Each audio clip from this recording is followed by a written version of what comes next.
Hey guys, welcome back. This is Dr. Carl Baird, and today I'll be walking you through how to use the lead tracking spreadsheet for a cash-based chiropractic clinic. So it's really important to have a way to track leads and potential clients as they move through your process from the very beginning of how they contact your clinic, whether that's through your website or downloading a free report or any other way, up through the point of their discovery visit, their exam, and into their plan of care. One of the phrases that we like to use here is that the fortune is in the follow-up. And why this is so important to understand is that most people, when they come into your clinic, aren't going to be ready to spend a couple hundred to a couple $1,000s to help you solve their problem right away. There's going to have to be a certain level of trust. There's going to have to be a certain level of comfort that you are going to be the clinic that can solve their problem. And once that they know that or trust that, they're going to be much more willing to go out of network. And so one of the ways that you can help build this relationship and build this trust is through a follow-up system. And so that's what this Excel spreadsheet I have pulled up here will help you do. A few things to keep in mind with this is there are a lot of paid services you can use. So they're called client relationship management tools, CRMs. There's a lot of really good ones. Infusionsoft, I think they're now called Keep, it's kind of the cream of the crop. I've used it for a while, but the thing about that is it can get pretty expensive. That can be anywhere from $100 to $200 a month. So this Excel spreadsheet is what I used for the first few years of my clinic. It worked really well in keeping track of where people were in the process and making sure that I followed up with them throughout the course of their treatment. And so let's just go ahead and walk you through it. So let's say, again, we are in July here and a patient comes in. So let's just say Kate Not Real is the name that I made up. So let's say they filled out a website on your form. What you want to do is add them to this spreadsheet, just their basic information. So name, phone number, email, where they came from. It's always good to track that. So let's just say I had a newspaper ad that I was running.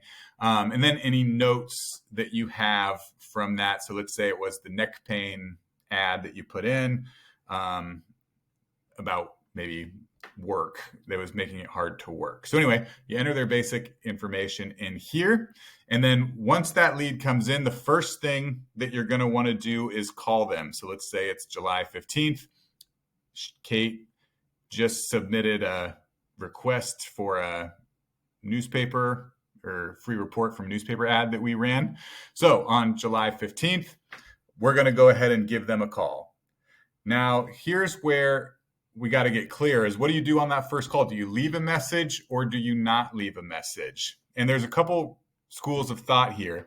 For me, if somebody is downloading a free report, meaning they didn't go to the website and fill out, a whole web form on the website, they just kind of were looking for some free information. I don't like to leave a voicemail on that first day, because what I really want to do is have a conversation with this person about what has been going on. And what can happen is if I just call and leave a voicemail, it puts the ball in their court, and the odds that that person calls back are slim to none. And you got to think, with all the scam calls that we get on our phone, the first time somebody calls you, if it's a number I don't know, I'm usually not picking up. So just keep that in mind. Again, it's whatever your comfort level is, but from my experience, it's better not to leave a voicemail right away. So let's say Kate didn't pick up on July 15th.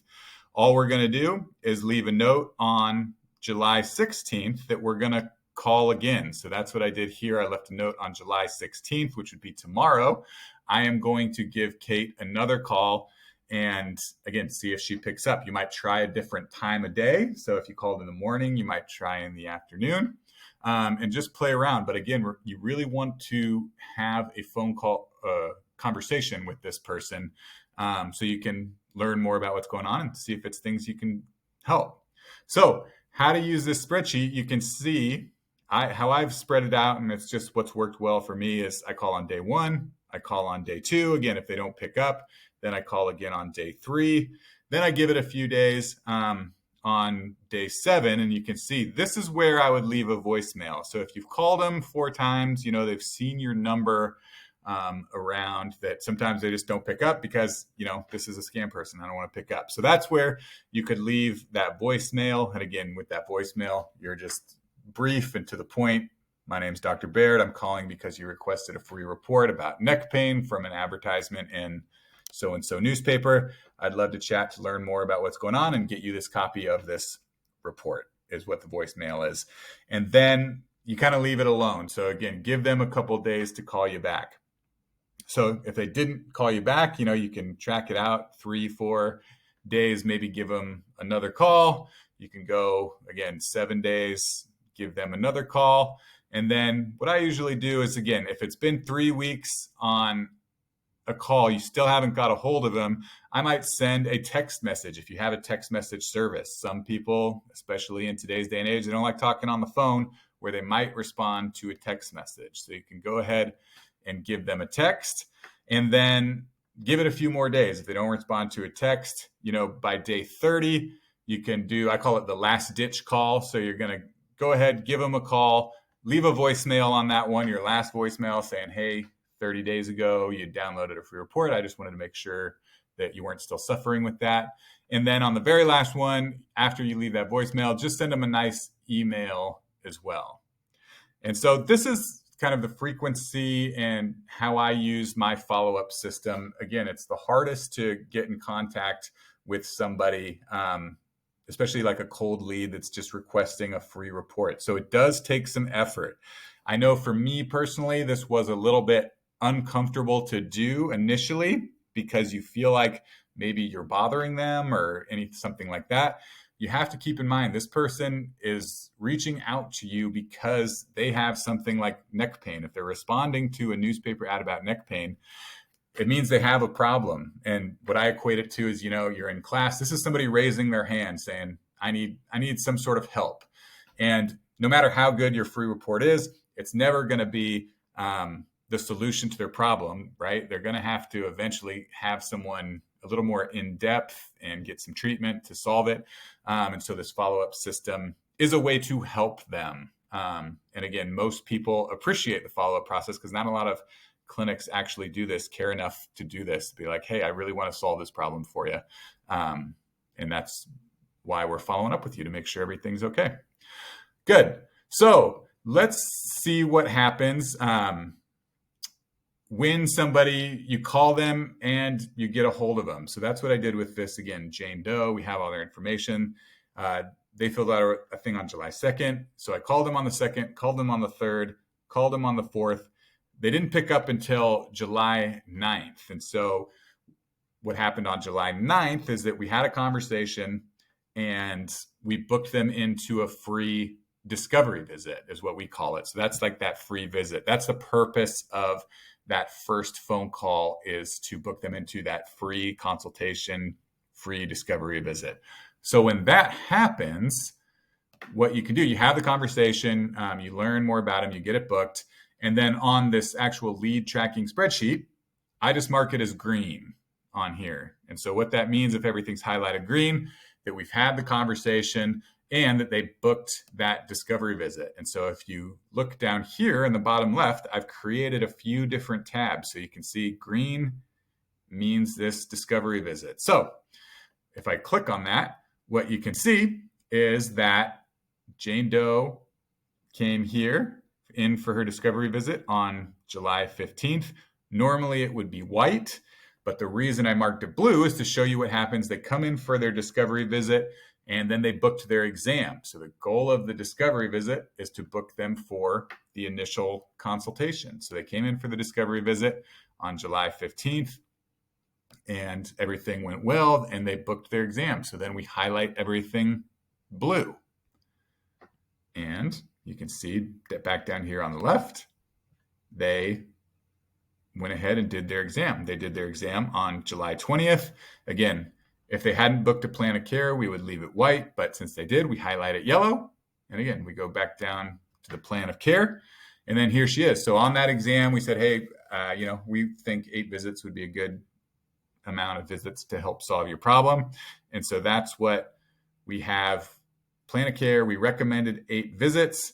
The PVA is a patient visit average. And so this is important for a cash-based clinic as well to understand if you're recommending 8 visits, how many visits did that person actually show up for? So if a good would be, they showed up for all 8 visits and it means they completed the program. But let's say Jane only showed up for 4 visits. So then you just mark the 4 visits. And if that really became a trend that you saw in your clinic, well, gee, this person's only coming in, for 50% of their recommended visits. Like, what's going on? What's the disconnect? Where is the breakdown in communication that they're not understanding the benefit of coming in for 8 visits? Usually it's that, you got them out of pain pretty quickly, but then they didn't understand that, hey, we still got some strengthening exercises to do to make sure this doesn't come back.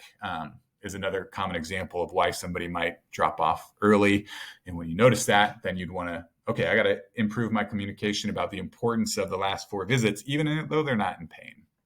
So that is how you move people through that. But let's go back to the leads for a second, because there's something else that I want to show you. So let's say somebody like James here, is you went through, you called them, you had the phone call, but then they didn't book the discovery visit, which is also very common, because especially with the colder leads, somebody that requested some free information, they're not ready to book a free discovery visit. It's more of a, hey, let's just learn more about you and what's going on.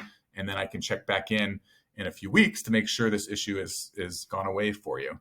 And usually it's not. And so then on that second phone call is when you try to get them in for the discovery visit. So let's say James, you talked to him on July 14th. Everything looked good. What you would want to do is then move them over here. So this is kind of the second phone call. And so let's say, James, we talked on the 16th. I called him 7 days later, or I would be scheduled to call him 7 days later. And you just go ahead and mark that. And again, I highlight everything yellow to remind me when I come in here and look at this today, hey, everything in yellow, this is the date I got to call him. So if I come into the office and it's July 23rd, I know I got to call James back. And you're in phone call 2. And so you follow up that way. And so let's say you talk to him on the second phone call, he still doesn't want to book his free. Then you move it to the third phone call, which is, again, would be 7:30. And you follow up with them. And it's just really checking in to make sure that you're not pressuring them to come into a visit. You're just checking in to see if the issue has been resolved for them. Most of the time, people will leave this going on for months to years at a time. So it's kind of like that constant reminder. I always like to equate to, you're kind of just poking them on the back and say, hey, remember that neck pain that you've been having? Is that solved yet? Well, hey, if you're still interested in solving it, like, come in for a free discovery visit. And then once they book it over here, you can put the date of, so let's say on the 30th, he booked it for, 8/12. And then again, you highlight this whole row as green. No, it's not responding well. But anyway, you'd highlight that whole row as, oh boy, I did something funny there, as green. And then you'd move James over here and add his information in here. And again, you don't really follow up till the discovery date. So anyway, that's the basics of how to use this follow-up spreadsheet. Again, there are better ways with the client relationship manager tools. A lot of those are expensive, but this is just a great way to track things in your clinic and see how it's going. The last thing I will mention, we have this tab here that's called cold leads. So that's what, let's say we got to this phone call 1 with Kate and we went all the way through day 30. And we never got a hold of her. We'd move her to the cold leads. And again, the odds of her coming in are pretty low, but that would be something where we just kind of check in once a month. You can either call, text. Again, all this is variable based on what you're comfortable with. But it's a way that you're always checking in. And honestly, I've had people that I've had on cold lead lists for over a year finally pick up their phone or finally call back the clinic, and their issue has gotten to the point where they're ready to reach out. And they'll say like, hey, thank you for checking in with me.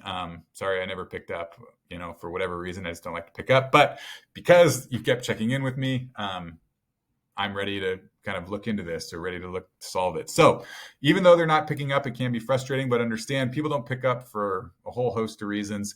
So I'll just move them into this cold leads. And again, just check in once a month.